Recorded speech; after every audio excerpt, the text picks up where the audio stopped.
Welcome back, everybody, to the Marketing Rules podcast. And today I am joined by Greg McManus of GMA Associates. So first off, I've known Greg for quite a few years, and I've wanted to get him on the podcast for a while now. A little bit different to the kind of usual kind of marketing people that we would have on, that Greg actually knows what he's talking about when it comes to recruitment and running recruitment businesses.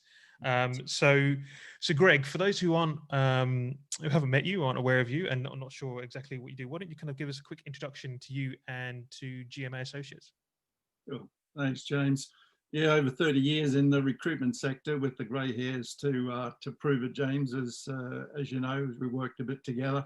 GMA it's a consultancy focused purely at SME recruitment businesses, working with owners to develop their businesses within 1 to 3 year plans. So really, executive coaching and training programs, etc., just to achieve quarterly objectives.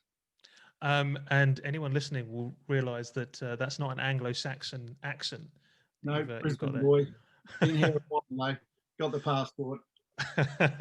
But you've got a pretty interesting background as well. So you didn't kind of start off, obviously, in recruitment. I know there's been a bit of a journey to get into the recruitment industry. Yeah, no, it's actually, having got the degree in Oz, sort of came across, it was intended as a 2-year excursion, as normal sort of Aussies stuff do, and ended up working for a travel company running tours across Europe and then different parts of the world. And then when I decided to get a proper job, I was going to head back to Oz, but by way of London, got lured into joining Hayes. So it was a good decision.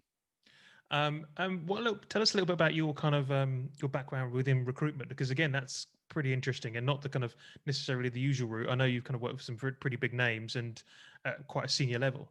Yeah, I've been particularly with sort of starting with Hayes. I opened, it was only a sort of 2-year stint, but I turned around a couple of offices that were due to close, and I opened a couple of offices for them, and then was headhunted as part of that small management team that started what is now Page Personnel. So 14 years at Page was a really a good, successful, and it was a good time, and achieved some good successes, opening divisions and a number of offices before the headhunt to turn around Huntress in preparation for the MBO. So that was a very successful stint there, and then used some of those funds to buy some recruitment brands and turn those around for sale. So 10 years now, the consultancy, working with recruitment businesses for them to do the same. So tell us a bit about the kind of things that GMA does, with regards to like kind of board level training and consultant training. Yeah, I mean, I think the key aspect, it is always focused on what the owners of the businesses, what they're looking for. So what are their objectives? And then they're not always the same. Certainly the idea of realistically for an exit strategy or grow business with revenues and income, but there's different routes to that. So really focusing on what those objectives are, looking out 1 year to 3 year plans, and actually then breaking that down into quarterly objectives. So there's operational milestones that needed to be achieved. And that's when the exec coaching, the bespoke training, whether it be at senior billers or team training or even academies, to be honest, that's bespoke to the business. And it really is about achieving those specific targeted milestones. And so tell us a little bit about if we kind of start kind of lower down and work our way back up, about the kind of some more about the specifics around training, because I know that's one of the kind of the main features of GMA. So let's start at the kind of on the coalface with the salespeople and the recruiters.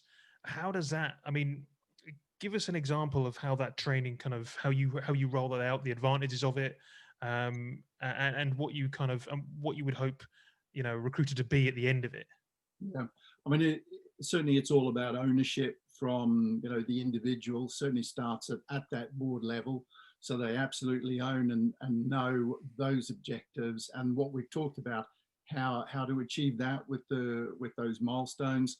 But really from an individual consultant's point of view, they've got to own that training, which means they've got to see the benefit to them. That objective has got to have benefit to them, career, financially, etc. So because then they take on board what those objectives are. So it's addressing reservations and reasons why they don't think those things are possible. It's not how they worked before, and then applying sort of specific techniques to them.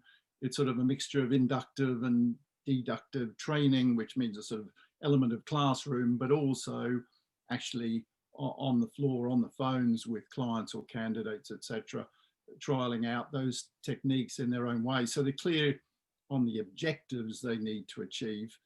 And then the idea of the techniques is them applying those in their own style. And that can be on a team basis or sort of one-to-one coaching program. And what's your feeling about, I mean, can you train this can you take someone who's outside of recruitment and bring them in and bring them up to being a recruiter, or do you prefer to work with kind of existing consultants and make them better? I mean, how is it I mean, certainly from a return on investment, it's quicker for more experienced billers because the rate of return is more rapid with regards to their skill set, and it's incremental changes have quite significant difference, particularly over sort of that first 13 weeks, the first quarter, but then the run rate from there. But it's certainly a passion of mine is training, and therefore the recruitment academies, where personally in my businesses I had a great deal of success with sort of rapid accelerated organic growth, and in my clients the same sort of thing. So, you know, it's fantastic to see sort of talented individuals, and at that early stage give them the right sort of start that really they become top billers within the business. But it's a slower burn. And being a slightly marketing focused podcast, where does you mentioned that you get them on to picking up the phone.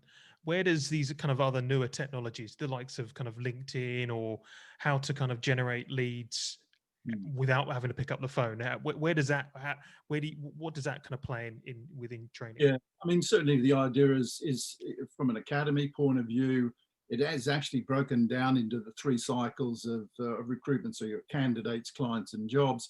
So you start the process with the candidate cycle.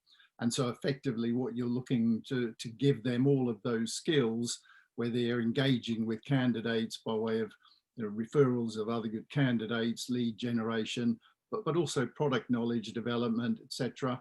And therefore the idea of not necessarily needing sort of job boards or LinkedIn to be sourcing sort of candidates. And those are skills which they take with them and develop. So the same situation with experienced recruiters. You know, they actually sometimes have either not really done that very successfully. They've heard of it, they know it, that it's meant to be done, but it's only when they actually get sort of specific training that's sort of, you know, is solution focused and personalized for them, that actually they get the workarounds and they see those successes, so they'll do more of it. So you're right that, you know, the marketing aspect is really from a candidate initially, information gathering, but it's the same situation with those techniques that they then go on and apply with the clients. And how has COVID and lockdown and the ability not really to kind of get into seeing face-to-face business, how has that kind of changed what you do? Yeah, I mean, several years ago, I did a stint with a global role. So I spent a bit of time on go-to-meetings as was the fad then. And those were more one-to-one sort of training sessions. So yeah, this year is learning new tricks by even sort of delivering a recruitment academy to a couple of clients online, completely online, which actually I had some reservations about, particularly when it came to actually sort of the application, that sort of the inductive aspect of there's no floor walking available. So it does sort of, the idea of me sending them out onto the floor, into the trenches, so to speak, or out of the trenches, and then doing a review in a structured sort of way, which actually was far more successful than I thought. So yeah, it's never as enjoyable, if you like. It's never as engaging, but the results have been pretty impressive. So a bit more fun here in the study. So you've had to kind of change that kind of that aspect of it, and how was that? Does that change the training that you have to kind of deliver, because you know that you're not going to be able to kind of sit on someone's shoulder and listen to their kind of phone call? Has that changed your kind of how you roll it out? It's a good point. I mean, I think it's probably because it's quite interactive, even in that sort of the session, the classroom sort of session aspect of it. There is quite a deal of engagement and therefore ownership. So really for them to flag up what their reservations are does prepare for the floor session quite sort of well. So it's probably a little more pre-prep as used to be, by way of sort of for each individual defining what their sort of the objectives for them individually, but also as a team. But yeah, you're right. It's probably that is a sort of a key difference, is that preparation for the session. And then the workshop afterwards is quite similar, but I do need them to give me more detail. They need to be a bit more investigative with sort of those discussions, because I wasn't there and involved. And so let's move kind of further up the kind of hierarchy within the business, because you said one of the other things you do is the kind of board level kind of training and board level kind of coaching. What is it you do around that? I think in particular there, when recruitment business owners are looking to grow their business, or particularly it might be a new market, it might actually be sort of the classic of looking at their mixture of their net fee income, and they're predominantly permanent with little sort of temp or contract. So there are aspects of the board's skill set and experience won't cover all those sort of areas that they're looking sort of to develop.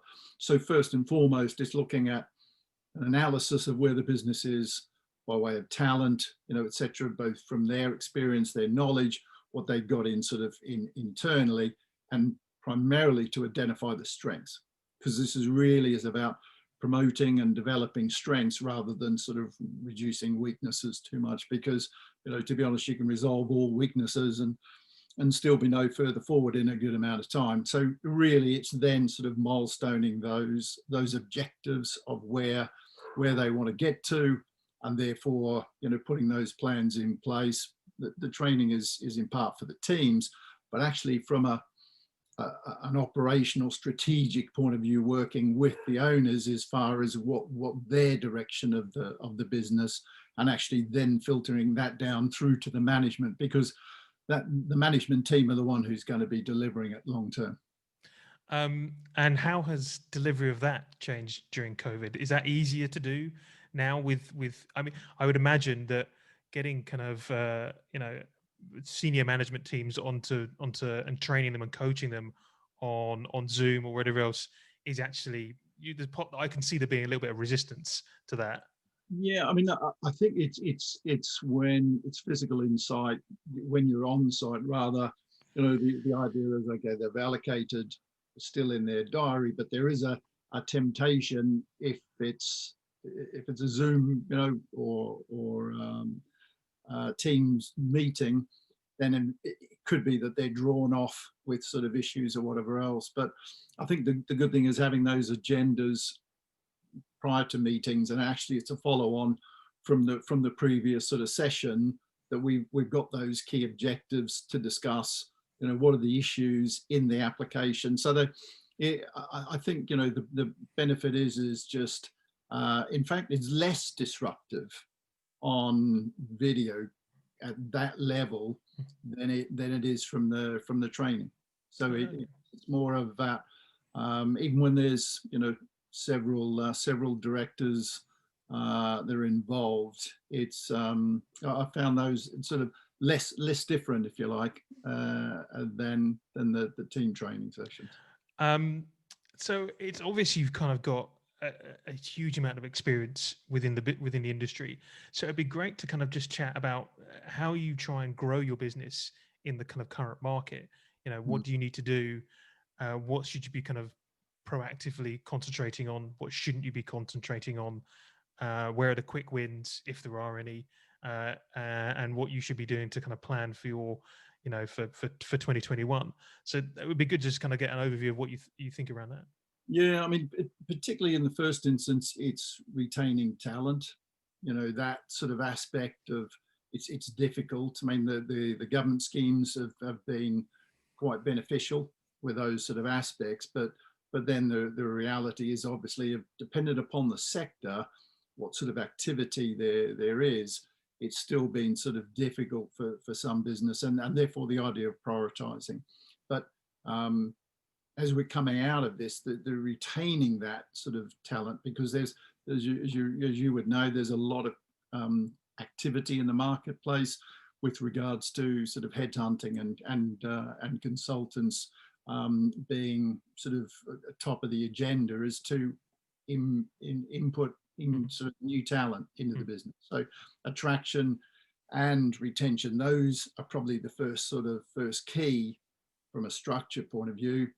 Then definitely with regards to starting with the candidates as well, because there's an influx of candidates across most of the sectors. And it then becomes extremely important to make sure that your consultants know what good looks like. So therefore, to really focus on that top 25%. So what does good look like in this market in the minute? How do you know? Well, I think, you know, it's a good question, because it's not necessarily sort of straightforward. It's certainly with regards to the candidate sort of experience by way of their structured career progression, etc. It's, you know, elements of where, you know, people are moving around sort of too much. It's, you know, all of those things our clients are a little concerned about, even from those that have been contracted as contractors are now looking to step across into the perm market. With IR35 and other sort of, you know, aspects, but it's the idea of where their skills, for them to be able to prioritize their 3 or 4 key skill sets that are appropriate for the role. They're realistic about their expectations for remuneration, but they actually communicate well, and they come across all of those things where you've got that top 25% of candidate. If you focus and only are proactive on those candidates. Now, to be honest, in the latest, it's with the uncertainty in the market now, with the possible second lockdown, those candidates that are already in roles are being a little wary about sort of moves. So it may be focusing on those that are actively looking in the marketplace, that are the top 25% of those, because you're not going to have, as several of my clients have in the last 2 weeks, I've had actually candidates turning offers down because they're uncertain about sort of the market with all of these sort of changes. So Yeah. got a candidate. So it's a really good question, James, and it's it's one of those where it does take focus and concentration to be able to, for each consultant to have that, building their basis of those top high caliber candidates, because then it's actually agreeing a plan of action with them of which clients you're going to take them to. And there's an element then, there's a verbal contract, but emailing that sort of list, so you've agreed a campaign that you as a consultant are going to proactively take. So you're then going to the market. Now, it is not a time for hard sell, to clients, but certainly by way of, if you are working on behalf of a very good candidate that's relevant for that client, or certainly was pre-COVID, then it's a great way to start a conversation, and then be finding out from the client, how things are for them personally, their team, their business. Well, that kind of brings me on to the next point. Is kind of like within your cycle. What's the growth strategies in when we're looking at clients? Yeah, I mean, and those certainly is where there's existing relationships. Those are the first priorities, is because those are hard earned, and those are the ones that you, even if the client at the moment is, they see no recruitment, there's no business for you, but engaging and keeping, sustaining that relationship, you know, how they're, they feel, what they see, what's their opinion on the market, and also, to be honest, giving them advice on, how you're actually finding the market. So that's really deepens those relationships. Then of course what you're looking to do is those clients where you haven't used their prospects, etc., is most definitely by refining how you engage with them. And again, we're back to that sort of top 25% of candidate. So you're taking them quality, but also you are providing them with market knowledge, because you're talking to candidates, but you're also talking to their competitors, etc. So it's about that sort of engagement that's very focused on those priority clients within your portfolio. And then of course the next step is new markets, because if you then look at taking your product knowledge, and your candidate skills, etc., and what are aligned markets that are very very similar in part. And of course the great thing about recruitment is it's important to be niche, but it's that idea of if your niche is not working at the moment, then look as close to that as possible. And that's the idea of sort of therefore growing, whether it doesn't need to be new markets, but certainly new clients and aligned markets. Because also kind of niche can go vertical and horizontal, isn't it? In this market, so it could be targeting similar industries, or it can be similar job types within different industries, isn't it? So. Exactly right. The matrix effect, and so it does center around the product knowledge, that core sort of those core skills, product knowledge that your consultants actually have, which makes it sort of almost logical, but quite a lot easier to step across, and therefore allocating a percentage of time within the week. So those quarterly business plans are really now even more important than before. So breaking it down into those sort of weekly sort of action plans and objectives, and therefore how much time is going to be spent in which sort of area, candidates, clients, but also different markets. So assuming, and then this is a very big assumption, that that we are going to kind of bobble along at a similar kind of position that we are for the next 6 months to a year, what would you be kind of advising first moving into kind of Q4 and then into the rest of 2021? Yeah, I mean, it's certainly looking across sort of both permanent and contract, it is that idea of really a portfolio of business. So the idea of not just focusing on that sort of area, and particular, IR35, it will and has presented opportunities for disruption, and that's for those businesses that have got a strong contract to temp base within the business.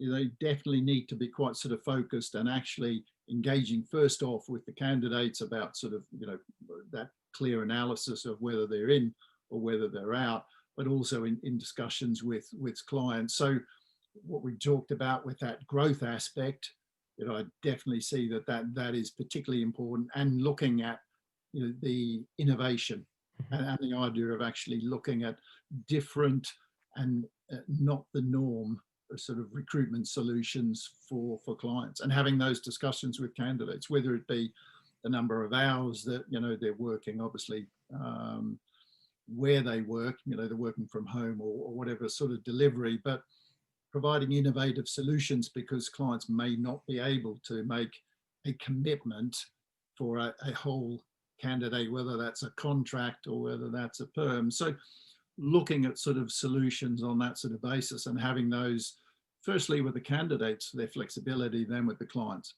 if that makes sense, across all sort of perm, temporary or contract. And and you see that kind of something that's worth kind of focusing on now and into 2021. Obviously, we haven't even touched on potential Brexit effect, if any, really. Yeah, I mean, I think it's that sort of aspect of the discussions with the client is about how they see it, but it is totally focused on their pain points. You know, where would an addition of any talent in any form be necessary potentially for them, or certainly beneficial, and that therefore they would be willing to commit budget, too. So therefore taking on headcount, it's having that sort of discussion with the client and sort of, because that's what we do as recruitment consultants, we solve problems. So, it's that taking that sort of problem and then going, okay, I might have a candidate who might be able to resolve that for you. And it's, this is not a, 37 hours a week or, permanent salary type solution, Mr. Candidate. But, to be honest, where someone is keen to get back into the market, then it could be a solution that's a game changer for them. So I think that's the key, is just, our 3 steps of selling, identify the need and get the prospect to prioritize that. And then for us as recruiters, step 2 is to match solutions to those priorities. And then obviously step 3, the close, is a definitive action to a timescale. So if we focus on those in discussions with a client and look to solve their problems, I think, that's where the success will come. Do you know what, mate? That has been absolutely kind of fascinating. What I will do is, if anybody wants to get a hold of you, all your details will be in the show notes. But you can also just search for Greg McManus on LinkedIn, and I'm sure Greg will accept everybody's kind of incoming connections. So thanks again, Greg. It's been absolutely amazing having you on. Some absolute kind of nuggets for businesses possibly struggling at a minute, and I'm sure it's going to prove useful. Well, I hope it's been helpful and some good questions, James. So well done. Good to speak to you. Cheers. See you soon.